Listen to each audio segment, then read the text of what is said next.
working on filling in some of the cheater strips here.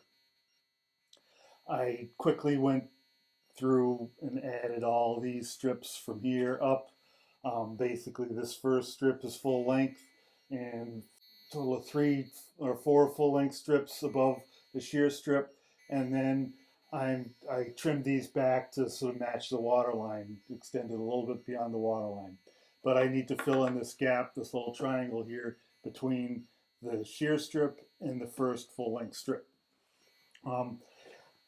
I went back because when I glued this strip to this strip, I put the glue as far as the 8th form here. And when I was laying this strip, I basically just let it hang naturally. The size of this gap here is a bit arbitrary. It really doesn't matter. I could have gone all the way and followed this first strip, or I could have come and had a bigger gap here. But basically, I had this second strip follow from the 8th form out to about the 14th form, and then just let it sag naturally. So what I'm wanting to do is start from here, this is the bead side, and move down and fill into the cove side. I have a piece of wood here that should be sufficient to do the work on that first cheater strip. The first thing I want to know is how far does the taper go? So I have another strip that's the same width as this one. I'm just going to fit this in here and see how far it goes before this strip jams up against between the second strip and the shear strip. So just making a mark there. That's the length of the taper starting from back there up to here. Back here, the shear strip and the second strip are glued together at the 8th form, but back in here, basically that gap is tapering away to nothing. I'm going to put this out here and give myself a little bit of extra length, and find back here is where the gap tapers away to nothing. So I'm going to take and measure the strip at that length. And so it's going to be something like that, lengthwise. So from here out beyond the bow a little bit. So laying this in here, the end of the taper is going to come to this mark I made earlier. So lay that on my bench here, and now I will just sort of make a first estimate on what that taper is going to be. So here's the strip, here's the tape, the pointy end, here's the beginning of the taper. I'm going to take and clamp just a spline along this edge, and I'm going to start here parallel to the cove edge. Oops, bigger clamp. So this tapers away to nothing here. So basically at this end of the gap, this strip is parallel to that strip, or close enough. So if I clamp these so they're parallel there, and then set this up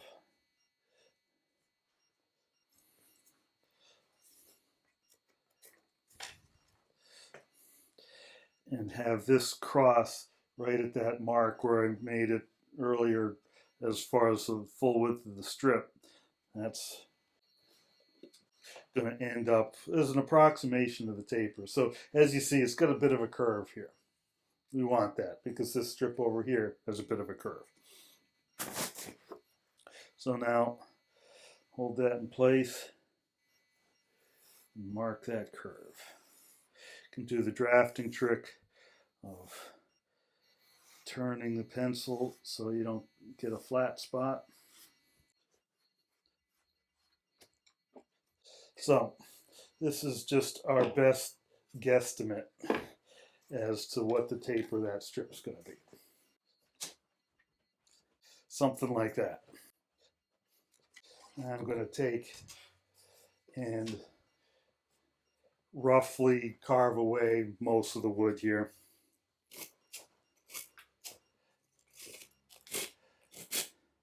Don't need to do this all with the plane because we don't need precision right away. I just want to remove a lot of wood.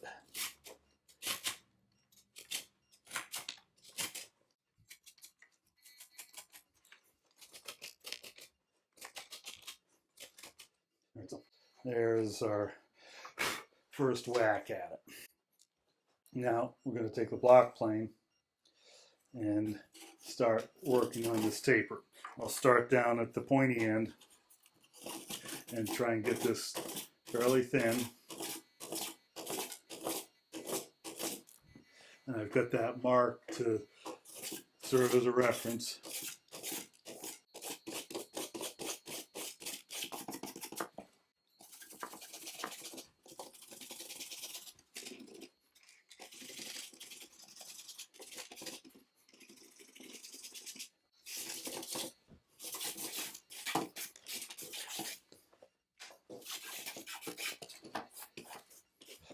So I'm not bringing it right down to the line. I'm leaving quite a bit of material, just getting it sort of using the line as a basic guide on a little bit of the taper.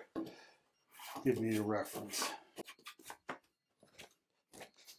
So this now has a square edge on it.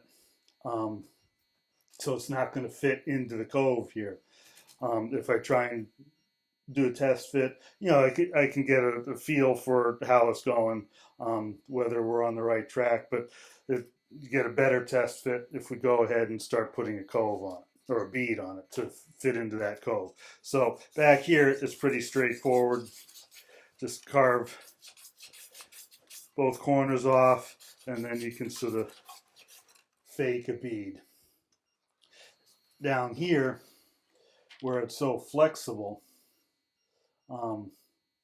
it's a little bit harder because if I try to plane this, the plane just pushes the stick away, and it's hard to get it to cut because the amount of force to make it cut is more than the stick can support. So just a spare scrap of strip here, and now we can take and start to knock the corners off. Just a little bit of support there, and work our way down the length, starting to form a round over there. And for this initial shaping, I sometimes just knock the corners off and don't try for a full round over.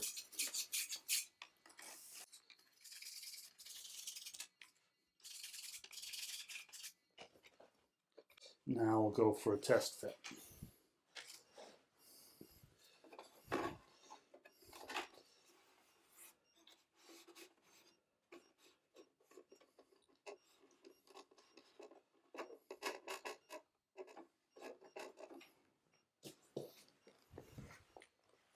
So we're looking to see where it jams up first. And right now, the obvious place for it to jam up first is here where it's really skinny. And any bit of thickness here on our cheater strip will quickly jam up between the two strips here. Again, we don't have glue until back here, so these strips here can loosen up a little bit, but we don't want to jam this in so tight that it forces the shear strip out of a fair curve. So viewed from the other end, you see this piece we're fitting from down here. Get it lined up in there, and then try and slide it in, and it gets tight right up in here. It's still fairly loose here, so we want to take and shave that end down.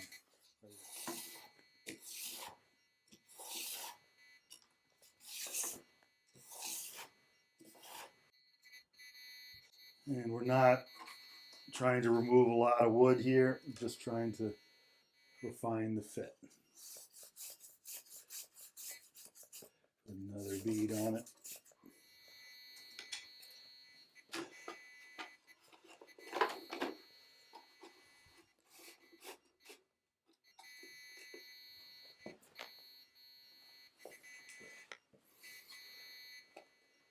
Alright, so we're still tight right in here, and it's starting to hit back here at the widest point.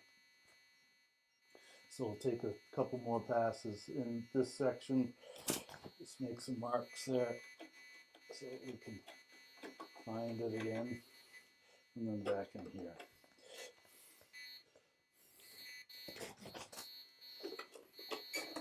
So our marks are right in here.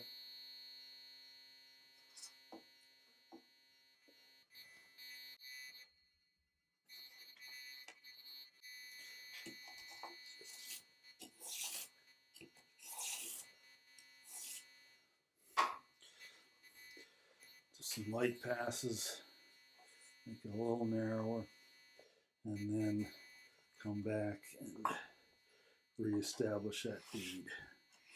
And light passes with that as well.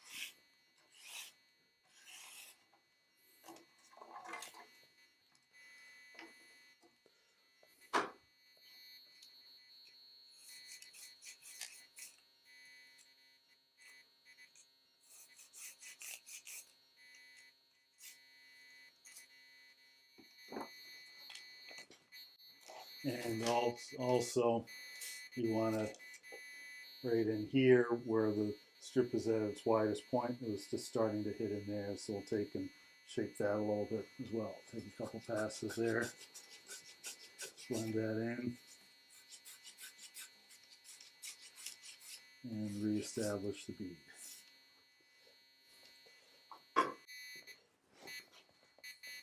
And double check the fit.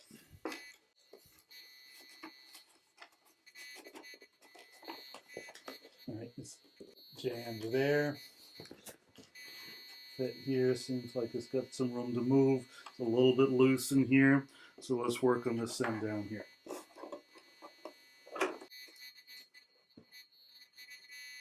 Here's the original mark as to how long the taper should be.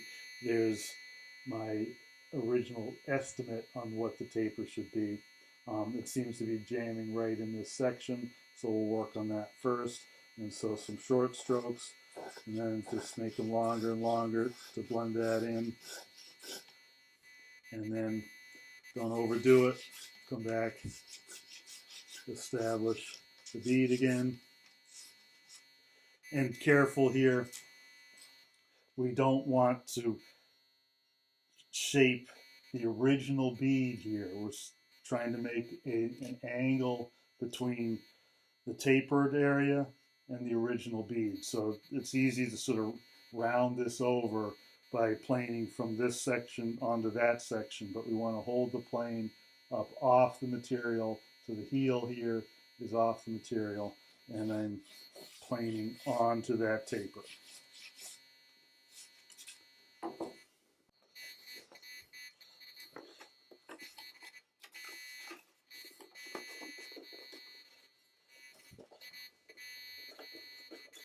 Alright, it's still binding here before it's binding down there.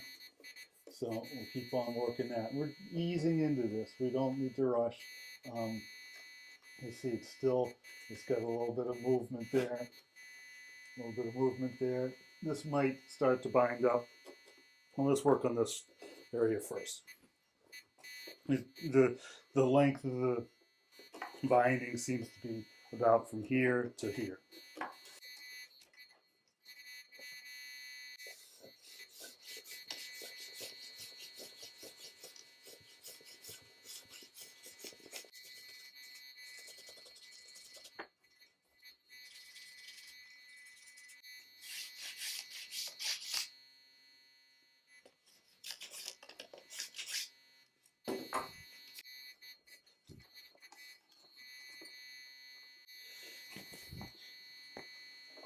Alright, we've moved the binding section to down here. Now we've got a bit of a gap here, so we've moved too much material here, but want to move down into this section. So we'll mark where that is. Work on that.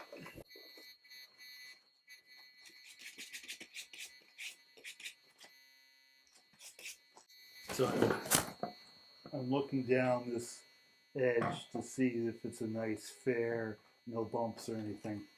Looks good. Now reestablish that bead.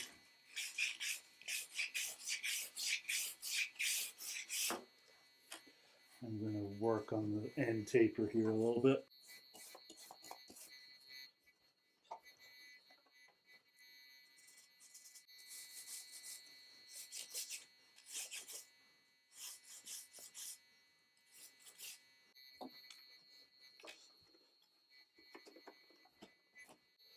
All right, that's actually pretty good. A little bit of a gap there.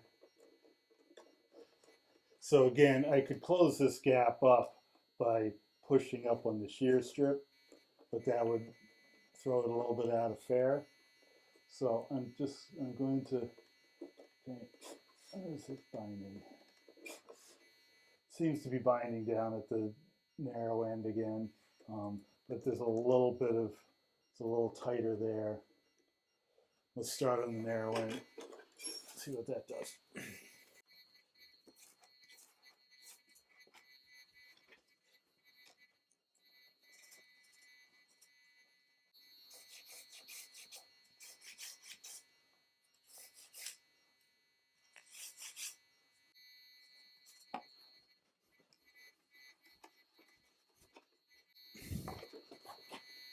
All right, that's looking really good. All right, so this is, I'm going to apply glue all the way from the stem here along the top edge into the cove, and then from that mark I made on the bead side, so into the cove of the shear strip, I'm going to put some glue in there too.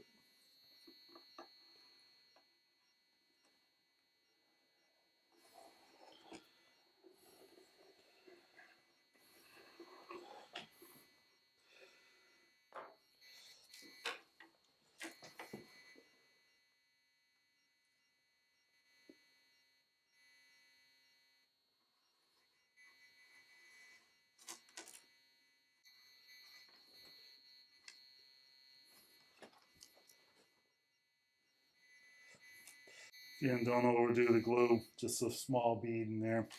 I'm also going to put a little bit on the inner stem here. So get this into the gap there. Slide it all in. All right. That's good. Now we'll get some clamps on it.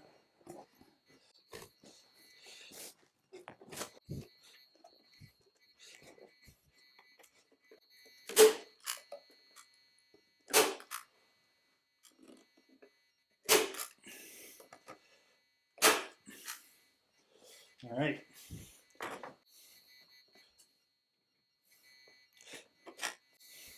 So the next strips will be easier because they don't taper all the way to nothing down in here. This will be the end of the taper.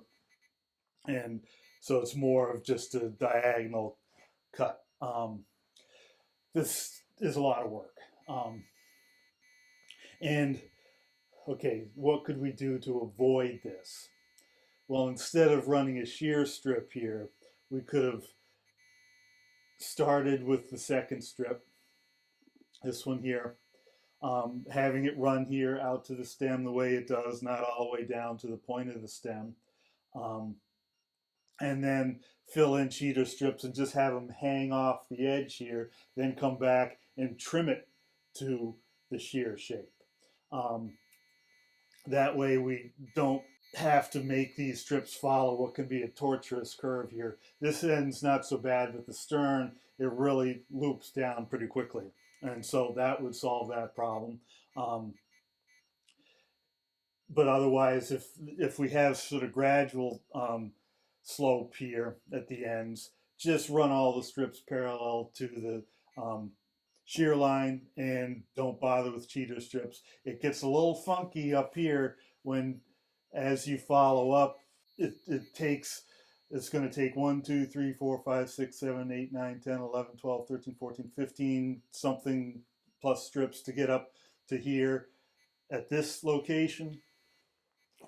Up here, 1, 2, 3, 4, 5, 6, 7, 8, 9, 10, 11, 12, 13, 14, 15. We're up to the keel line in 15 strips here. So the shape of those strips along the bottom is going to look a little bit funky if we tried to follow the shear line the whole way. And personally, I think the aesthetics of it, it starts to look a little bit banana shaped if you make everything follow that shear line. Here, letting it relax and follow a more gradual curve aesthetically to me looks better. So the next step for me on this will be filling up the rest of this gap, and that gets easier and easier as you go along. It'll take 4 strips or so to fill that up, and it won't take very long.